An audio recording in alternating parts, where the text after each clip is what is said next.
নমস্কার সবাইকে। সবার পছন্দের ধারাবাহিক অনুরাগের ছোঁয়ার আজকের পর্বের রিভিউ নিয়ে আমি চলে এসেছি তোমাদের সামনে। বাংলা সিরিয়াল সমাচারে তোমাদের সবাইকে স্বাগত জানিয়ে আজকের পর্বের রিভিউ আমি শুরু করছি। শুরুতেই দীপাকে তো যেই আর কি কাটতে যাবে অমনি কারেন্টটা অফ হয়ে যায়।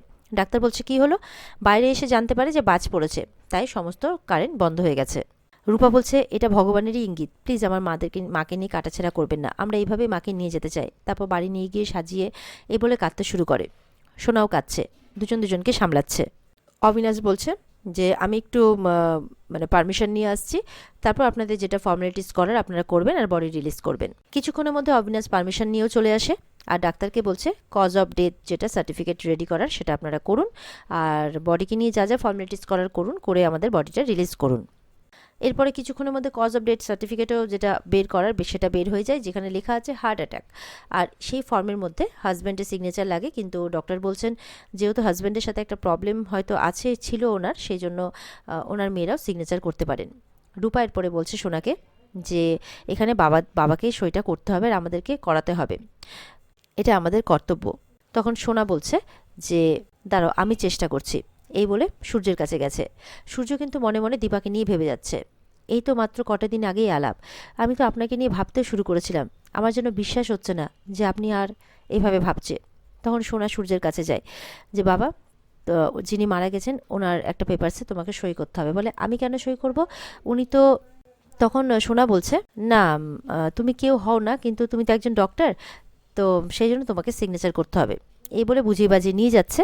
তখন সূর্য যখন সিগনেচার করবে তখন সূর্য বলছে ঠিক আছে, একবার দেখি কাগজটা, পেপারসটা দেখছে কজ অফ ডেথটা, তো দেখছে হার্ট অ্যাটাক। বলে হার্ট অ্যাটাক কী করে সম্ভব, যেভাবে উনি ছিলেন শ্বাসরোধ হতে পারে, কিন্তু হার্ট অ্যাটাক ইম্পসিবল।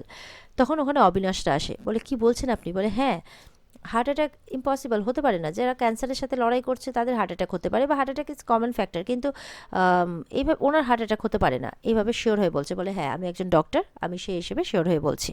ওদিকে পুলিশরা কিন্তু দীপাকে যেখানে রাখা হয়েছিল সেখানে তন্ন করে খুঁজছে, কোনো ফিঙ্গারপ্রিন্ট পর্যন্ত পাচ্ছে না, কিচ্ছু পাচ্ছে না, কিন্তু লাস্ট অব দি একটা সিরিঞ্জ পায় আর তাদের হেড অফ দ্য ডিপার্টমেন্টকে ইনফর্ম করে সেটা বলে দেয়। এদিকে উর্মি সোনাকে বাধা দিচ্ছে যে দাদাকে এইসব ব্যাপারে ইনভলভ করাস না। তখন রূপা বলে একটু এসো এদিকে, হাত ধরে টানতে নিয়ে যায় উর্মিকে। তখন বলছে খবরদার, এই ব্যাপারটা আমরা বোনেদের, আমাদের মা বাবার, এই ব্যাপারে কোনো ইনভলভমেন্ট কিন্তু আমি পছন্দ করব না। যদি কোনো বাধা দিতে আসো তাহলে। বলে কি করবি তুই। বলে কি করব, ভুলে যেও না আমাদের মা কিন্তু খুনি, আর মেয়েদের খুনি হতে কিন্তু বেশি টাইম লাগবে না। বলে কি বলছিস। বলে হ্যাঁ, ফার্দার যদি বাধা দিতে আসো তাহলে খুন করতে কিন্তু পিছু পা হব না আমি। রূপার কথা শুনে যেন সূর্যের কাকিয়াও ভয় পেয়ে যায় আর উর্মিতে চুপ করে যায়। এদিকে দীপা কিন্তু মনে মনে বলেই যাচ্ছে আমাকে বাঁচান ডাক্তারবাবু, আমাকে বাঁচান, আমি যেন আরও দুর্বল হয়ে পড়ছি, আমার জন্য ভাবনা চিন্তার ক্ষমতাও হারিয়ে পড়ছে, আমি কি তাহলে জড় পদার্থ হয়ে পড়ছি আস্তে আস্তে। এদিকে ডক্টর বারবার করে সূর্যকে সই করতে বলছে, সূর্য বলছে কোথাও একটা ভুল হচ্ছে। সূর্য বলছে আমি পারবো না সাইন করতে। তখন রূপা বলছে আমি করছি। এই বলে রূপা সাইনটা করে দেয় আর কাঁদতে কাঁদতে মায়ের কাছে আসে আর মায়ের সাথে কাটানো সমস্ত মুহূর্তগুলোর কথা মনে করতে থাকে। এরপরে উর্মি মনে মনে ভাবছে তোকে আর আমার হারানো হলো না, যতই হোক তুই আমার দিদি, আমি তোকে হারাতে চেয়েছিলাম, তুই না থাকলে সব সম্পত্তি আমারই হবে, কিন্তু তবু আমি তোকে হারাতে চেয়েছিলাম, এরকম ভেবে যাচ্ছে উর্মি। এদিকে সূর্য আবারও দীপার কাছে যায়, কাঁদতে থাকে আর দীপা ম্যাম পড়তে থাকে। তার চোখের জলটা দীপার গায়ে পড়ে, সেটা মুছে দেয়। দীপা বলছে আমাকে ছেড়ে যাবেন না ডাক্তারবাবু, আমাকে ছেড়ে যাবেন না। এদিকে রূপা বলছে মাকে আমরা এইভাবে পাঠাবো না, সাজিয়ে গুছিয়ে পাঠাবো। সূর্য ওখান থেকে চলে যায় আর এসব সহ্য করতে না পেরে। আর ওদিকে দীপার মা হাউমাউ করে কাঁদছে। এদিকে সূর্য আর অবিনাশ হসপিটালে যখন একসাথে যাচ্ছে, সূর্য বলছে আমি আপনাকে বলছি cause of death heart attack হতে পারে না। তখন বলছে আপনি শিওর। বলে হ্যাঁ আমি শিওর, কিছুতেই হতে পারে না হার্ট অ্যাটাক। তখন বলছে আপনি জানেন দীপা আপনার কে হয়। সূর্য তখন অবাক হয়ে তাকিয়ে আছে অবিনাশের দিকে, মনে মনে একটা আবছা আবছা স্মৃতি আবারও ভেসে উঠছে। অবিনাশ মনে মনে বলছে ডক্টর সেনগুপ্ত আপনি জানতেও পারছেন না যে আপনি কি হারাচ্ছেন। এদিকে অবিনাশের কাছে একটা ফোন আসে, পুলিশটা যে সিরিঞ্জটা পেয়েছে সেটা ল্যাবে পাঠিয়েছে। বলছে ল্যাবে পাঠাচ্ছেন ভালো কথা, রিপোর্টটা যাতে তাড়াতাড়ি আসে। সূর্য বলছে কিসের সিরিঞ্জ, কিসের রিপোর্ট। বলে আপনি সব জানতে পারবেন, ওয়েট করুন। বলে অবিনাশ চলে যায়। সূর্য বলছে কিছু জেনে থাকলে আমাকে জানান না প্লিজ। ওদিকে জয় আসে, এসে বলছে দাদাই চ তাড়াতাড়ি বৌদিদিকে নিয়ে যাওয়া হবে।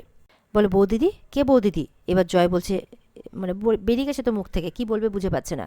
মনে মনে বলছে থাক, তোকে বলে কাজ নেই, তুই যখন সবটা ভুলেই গেছিস তখন আর এই আঘাতটা তুই নিতে পারবি না, তার চেয়ে বরঞ্চ থাক।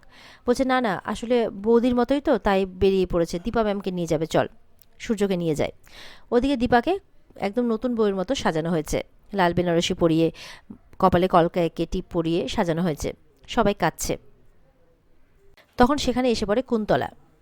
কুন্তলা মনে মনে বলছে যে দিয়াকে দেখে, উর্মিকে দেখে, উর্মির চোখে জল, বলছে এই রে, এই এত কাঁদছে কেন? এই আবার আমার এগেনস্টে চলে গেলে তো সমস্যা হয়ে যাবে। তখন বলছে আহারে, এতটুকু বয়সে মেয়েটার হার্ট অ্যাটাক হয়ে গেল, এভাবে বলছে। কুন্তলাকে দেখে সোনা রূপা দুজনেই রেগে গেছে। রূপা মনে মনে বলছে যে সোনা, ওর ফাঁদে পা দিস না। মানে কুন্তলা সোনাকে বলছে, সোনা কি হয়েছিল? আচ্ছা কি হয়েছে, তোমার মা চলে গেছেন তো, আমি তো আছি তোমার মায়ের মতো, বলো। তখন দীপা বলছে, ওর ফাঁদে পা দিস না, আমি তোদের রক্ষা করতে পারলাম না, কিন্তু তোরা নিজেদের রক্ষা কর। সোনা তখন উঠে কুন্তলাকে বলছে, আপনি এখানে কি করতে এসেছেন? ও, আপনার কষ্ট হচ্ছে বুঝি? কেন, আপনার ছেলের খুনিকে এই অবস্থায় দেখে আপনার কষ্ট হচ্ছে? এতদিন তো আপনার ছেলের খুনি খুনি বলে খুব অভিশাপ দিচ্ছিলেন, আজকে কি নাটক করতে এসেছেন এখানে? আপনার কান্নাটা তো নাটক বলে মনে হচ্ছে আপনার, আপনি নাটক করে কেন কেঁদে ভাসাচ্ছেন এখানটাতে? এইভাবে বলছে সোনা। এরপরে কৃষ্ণ কিছু বলতে হলে কৃষ্ণকে হাত দিয়ে থামিয়ে দেয় সোনা, আর কুন্তলাকে বলতে থাকে, কেন নাটক করতে এসেছেন এখানে? রুডির মা বলছে, রুডি তো তোমার স্বামী হয়, বলো, তোমার কষ্ট হবে না? বলে, রুডিকে আমি কতদিন চিনি? 20 দিন। আর উনি আমার মা, ওনাকে আমি 20 বছর ধরে চিনি, তাই মানে আরও তার সাথে আরও 9 মাস যোগ করে দিন, তাই আপনার সাথে আমি কিন্তু সমান নই। এবার সোনা কিন্তু সমানে বেরিয়ে যান করছে, কুন্তলা শুনছে না। এমন ধাক্কা দিয়েছে, ধাক্কা দিতে দিতে পুরো ঠেলে ফেলে দিয়েছে, কুন্তলা উল্টে গেছে পুরো। সোনা বলছে, একদম ঠিক জায়গায় আছেন আপনি, এবার ওখানেই বসে কুমিরের কান্না কাঁদুন, একদম আমার মায়ের সামনে আসবেন না। এদিকে যারা যাওয়া আসা করছে তারা কিন্তু ওইভাবেই লাথি মেরে মেরে চলে যাচ্ছে কুন্তলাকে। কুন্তলা বলছে, কি করছেন কি? আর এদিকে সূর্য কিন্তু এই তার দীপা ম্যামের সাথে কাটানো মুহূর্তগুলোর কথা ভাবছে। এদিকে নার্স এসে বলছে যে ওনাকে এতক্ষণ এখানে রাখা যাবে না। তখন সূর্যের কাকিয়া বলছে, সিঁদুরটা পরানো হয়েছে? রূপা তখন সিঁদুরের কৌটোটা হাতে আছে, কিন্তু কাঁপতে কাঁপতে কাঁপতে কাঁপতে সিঁদুরটা পড়ে যাচ্ছে। তখন সূর্য ধরে নেয়। সূর্য সিঁদুরের কৌটোটা হাতে নিয়ে না জানি কোনো একটা বিয়ে মানে ছবি তার সামনে আবছা ভেসে ওঠেছে, সে কাউকে সিঁদুর পরাচ্ছে। সেই আবেগে ভেসে গিয়ে মানে সূর্য দীপাকে সিঁদুরটা পরিয়ে দেয়। তারপর আবার নিজে অবাক হয়ে যায়, এটা আমি কি করলাম, আমি দীপা ম্যামকে সিঁদুর পরিয়ে দিলাম। তখন সবাই কিন্তু দেখছে সূর্যকে আর কাঁদছে। আর এদিকে উর্মি বলছে, আপনি চিন্তা করবেন না দাদাই, উনি তো আর নেই, আর একজন মরা মানুষকে সিঁদুর পরলে তার কোনো মানে দাঁড়ায় না। উর্মির কথা শুনে কিন্তু সোনারূপা দুজনেই রেগে যাচ্ছে। দীপা মনে মনে বলছে, ব্যাস, আমার আর দুঃখ নেই, আমি আপনার সিঁদুর নিয়ে যেতে পারবো। এরপরে আগুনে আমার শরীরটা পুড়ে ছাই হয়ে গেলেও আমার এইটুকু শান্তি যে আপনার মনে কোথাও না কোথাও আমি রয়ে গেছি। এরপর আপনার টানে, এই সিঁদুরের টানে আমি আবার ফিরে আসবো আপনার কাছে, এভাবে বলছে। ওদিকে কাকিয়া বলছে সূর্যের যে, ঠিকই আছে দাদাই, শেষ সময় অন্ততপক্ষে দীপা সিঁদুরটুকু পেল। সূর্যের বাবা তো বলছে, এই সব কিছু চোখে দেখা যাচ্ছে না, বেঁচে থাকতে যে এই সব কিছু দেখতে হবে ভাবতে পারিনি।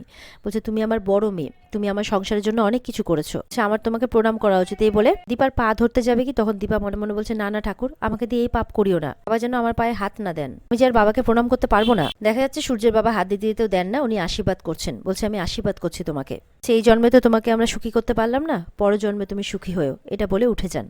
এরপরে জয় বলছে, গাড়ি চলে এসেছে, আমাদেরকে নিয়ে যেতে হবে। পরে দীপাকে নিয়ে যাওয়া হয় একদম শ্মশানে।